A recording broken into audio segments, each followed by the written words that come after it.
তো চলো অনেক কিছু তো খাওয়া হলো, এবার খাওয়া যাক কুঁচো চিংড়ির বড়া। ঝাল ঝাল করে কুঁচো চিংড়ির বড়া আজকে খাবো। তো চলো তোমাদের রেসিপিটা তোমাদের সাথে শেয়ার করি। প্রথমে নিয়ে নিয়েছি আমি কুঁচো চিংড়িগুলো ভালো করে বেছে ধুয়ে জল ঝরিয়ে নিয়েছি। তারপর নিয়েছি পেঁয়াজ কুচি, আদা কুচি, রসুন কুচি, কাঁচা লঙ্কা কুচি।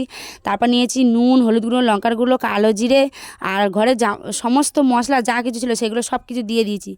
দিয়ে ভালো করে ঝাঁকানা করে মাখিয়ে নিয়েছি। আর তারপরে কিন্তু তোমরা কেউ বড়াটা মাখার সময় কিন্তু জল দেবে না, কারণ ওখান থেকে এমনিতেই জল বেরোবে।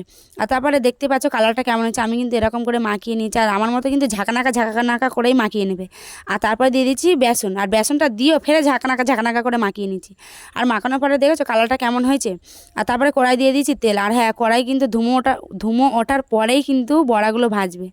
তারপরে এক এক করে আমি বড়াগুলো দিয়েছি, দিয়ে ভালো করে ভেজে নিয়েছি। আর যারা যারা আমার চ্যানেলটি সাবস্ক্রাইব করেন প্লিজ সাবস্ক্রাইব করে দিও, কারণ তোমরা কেউ কিন্তু আমার চ্যানেলটি সাবস্ক্রাইব করছো না, আর কেউ কিন্তু আমার ভিডিও দেখছো না।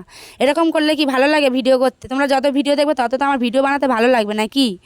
আর তারপরেই কিন্তু আমি এরকম ভালো করে ভেজে নিয়েছি, উল্টে পাল্টে লাল লাল করে ভেজে নিয়েছি। আর ভাজার সময় একটা বড়া উল্টাতেই চাইছিল না, তখন মনে হচ্ছিল যেন ওকে ছুঁড়ে কড়া থেকে বাইরে বার করে দিই। আর তারপরে এরকম লাল লাল করে ভেজে নিয়েছি, নিয়ে আমি তুলে নিয়েছি।